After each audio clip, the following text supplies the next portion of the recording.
एक ऐसे गांव में आए हुए हैं जिस इसको कहते हैं धुरी कोट पुरवा। अब यहाँ के एक ऐसे व्यक्ति के यहाँ आए हैं जो न्यायालय बनने के लिए चंदौली से लखनऊ तो होते हुए दिल्ली तक गए, जिनका नाम जन्मेजय एडवोकेट है, जो नाम के लिए मोहताज नहीं है, पहचान के लिए मोहताज नहीं है। हर पत्रकार हो या आम आदमी हो, जिसकी न्याय दिलाने के लिए बराबर खड़े रहते हैं। हम वैसे शख्सियत से आज बात करते हैं कि न्यायालय बनवा। आप कमलापति जी की खाली किताब को थोड़ा सा खोलें, थोड़ा पीछे जाएं, तो कमलापति जी इतने काम कराए हैं, खाली उसको रिपेयरिंग और सिस्टम करा दिया जाए तो आज चंदौली फिर उसी चंदौली की तरह दिखाई देगा। बिल्कुल। जहाँ तक हमारा अनुमान है, जैसे अमड़ा का हॉस्पिटल, अब आ जाइए और चक्का हॉस्पिटल ही नहीं सर, वो स्कूल भी, मान लीजिए। हाँ, स्कूल भी, पॉलिटेक्निक आप देख लीजिए, वो हमारे प्रदेश का दूसरा बड़ा पॉलिटेक्निक था। लेकिन आज वो कब्रिस्तान में जाने की स्थिति में हो गया है, आज वो श्मशान पे जाने की स्थिति में हो गया है। इसके लिए जिम्मेदार कौन है? यहाँ सबसे अच्छी पढ़ाई होती थी, सही बात। पूरे प्रदेश का ये दूसरे नंबर का पॉलिटेक्निक था। पैसा होने के बावजूद भी छात्रावास आज तक नहीं खुला, टीचर अच्छे नहीं मिल रहे हैं। ये किसकी जिम्मेदारी है? सरकार की जिम्मेदारी है। तो फिर ये क्यों नहीं हो रहा है? आज भी कन्या इंटर कॉलेज जो पंडित कमलापति त्रिपाठी महाविद्यालय है, एक भी पाठ्यक्रम यहाँ नहीं बढ़ा। साइंस के की फैसिलिटी यहाँ नहीं हुई। इंटर कॉलेज एक ही है, कन्या इंटर कॉलेज चंदौली में, जहाँ आम आदमियों की बच्चियाँ पढ़ने जाती हैं। आप बड़ी बड़ी बातें तो कर लेते हैं, इसमें दोषी किसको मानते हैं? मैं सीधे सीधे यहाँ के अपने जो लोकल जनप्रतिनिधि हैं मैं उनको मानता हूँ। इसलिए कि अगर मैं चंदौली की आवाज़ दिल्ली उठा के गया तो आज आप न्यायालय बनते हुए देख रहे हैं। सही बात। आज सारे जनप्रतिनिधि अपनी पीठ थपथपा लेंगे इसको लेकर के। सही बात। लेकिन इस आवाज़ को आप दिल्ली क्यों नहीं लेके गए? हमने इसके लिए आपको चुना था। जो काम आपका है वो मुझे करना पड़ रहा, तो फिर मतलब पैदल अगर हम लोग दिल्ली जा रहे हैं, अपनी बूढ़ी माँ को, बीमार माँ को हॉस्पिटल में छोड़ के मैं जा रहा हूँ, तो आप जैसे जनप्रतिनिधियों को डूब के तो मर जाना चाहिए। आज बाढ़ आई है, आपने ये देखा बीबीसी का, आज ही मैं लाइव भी आया हूँ इस पे। बाढ़ आई है, आप बता सकते हैं कि बाढ़ क्यों आई है? कितने क्यूसेक पानी उस दिन बारिश हो गई कि सारे दरवाजे खोलने की जरूरत पड़ गई? अगर धीरे धीरे ये खोला गया होता तो शायद बाढ़ नहीं आती। ये टोटल मुझे जो लगता है, शायद ये सिंचाई विभाग की अगर जांच कराई जाए तो दूध का दूध और पानी का पानी हो जाए कि सिंचाई विभाग की लापरवाही का नतीजा है कि चंदौली क्षेत्र में इतने लंबे एरिया पे बाढ़ आई और किसानों की सारी संपत्ति खत्म हो गई और बरसात भी नहीं हुई।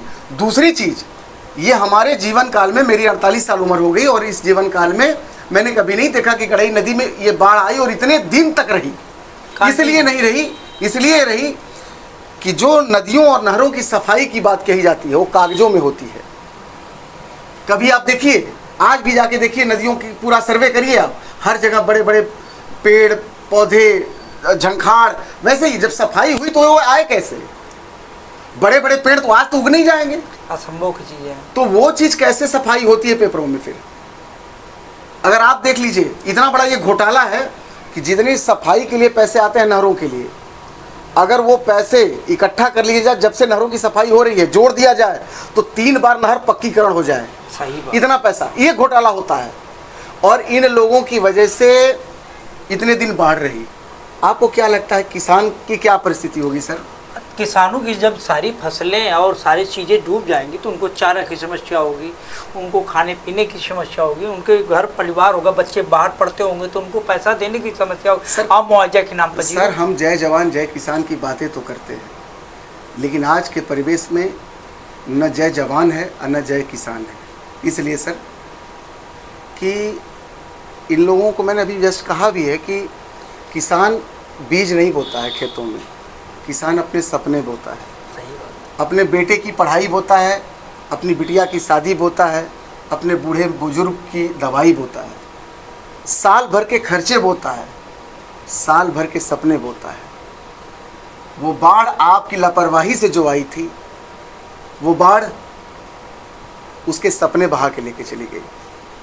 उसके सारे कुछ बैंकों में आप देखिए, कोई भी किसान क्रेडिट कार्ड बनता है, इतने पन्नों पे साइन करवाई जाती है किसानों से, किस किस चीज़ पे साइन करवाई जा रही है ये किसान को खुद पता नहीं है, क्योंकि वो इतना पढ़ा लिखा है नहीं, इंग्लिश में सारे फॉर्मेट होते हैं। एक सवाल, अगर ये बैंकों में अगर क्रेडिट कार्ड की बात आपने उठाया है तो उसमें किसान बीमा योजना भी लागू हुआ है।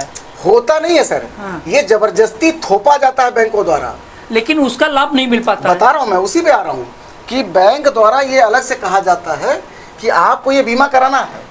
तो जिले से संबंधित जो जिले को ऊपर ले जाता है। मेरी लड़ाई भाई साहब सिर्फ और सिर्फ कोर्ट के लिए नहीं थी।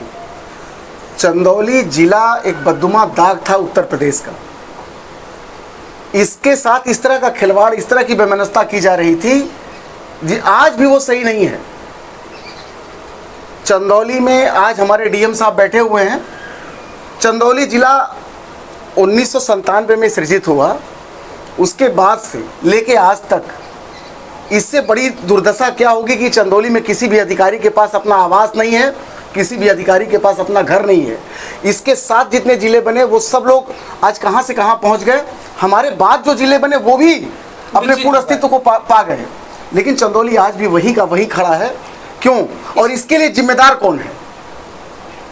लोग कालनेमी की तरह जो राजनेता हैं, मैं उनको एक अलग वर्ड दे रहा हूं, कालनेमी। रूप बदल के लोग आते थे, झुनझुना बजा के हम लोगों का विश्वास जीतते थे।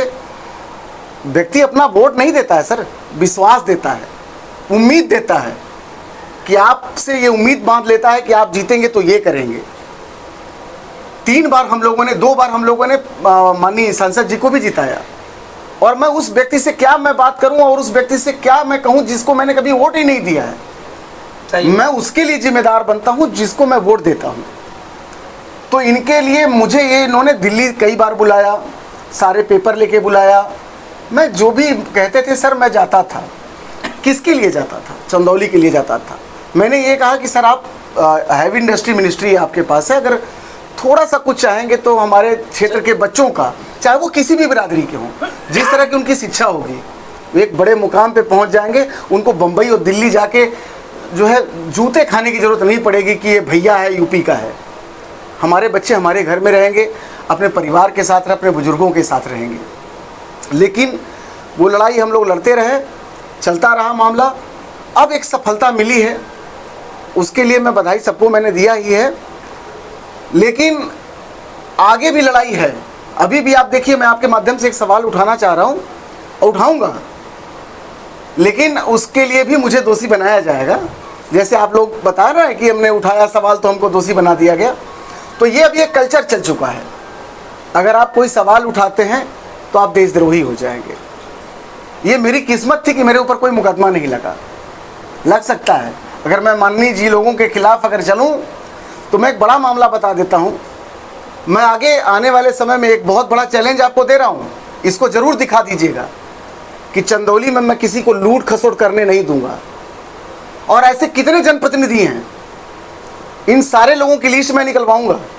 आप देखिएगा, ये जब अपना मैनिफेस्टो देते हैं और जब ये एफिडेविट देते हैं चुनाव के समय में, तो ये जितनी अपनी संपत्ति दिखाते हैं, क्या वही संपत्ति आज है? माननीय बनने से पहले इन लोगों के पास क्या संपत्तियां थी और माननीय बनने के बाद इन लोगों के पास कितनी संपत्ति हुई है, इसकी भी जांच मैं कराऊंगा आगे। ये जान लीजिएगा। ये तो बहुत बड़ा, और ये इतना बड़ा मामला है, आप विश्वास नहीं करिएगा। जिले के जितने अधिकारी हैं, इस सारे लोग बहुत बड़े घोटाले में इन्वॉल्व हैं। आने वाले समय में मैं इसका पोल खोलूंगा। स्थितियां ये हैं कि आप आज भी बता दीजिए कि विकास की बात हम लोग कर रहे हैं, और आज भी जितने हमारे जिला स्तरीय अधिकारी हैं, शासनादेश ये है कि वो जिले पे निवास करें, मुख्यालय पे निवास करें, और अगर वो जहां वो निवास कर रहे हैं उसका एफिडेविट उनको डीएम चंदौली को देना होता है। और डीएम जिलाधिकारी महोदय चंदौली का ये वो उनका कर्तव्य होता है कि वो दिए हुए एफिडेविट की वो जांच करें सही बात। और आज भी चंदौली के 90% अधिकारी जिले से बाहर निवास करते हैं। अभी आपने कहा कि अधिकारियों का आवास तक नहीं है जी और यहाँ तक कि आवास जिसमें रहते हैं वो दूसरे का है जी। और चंदौली 1900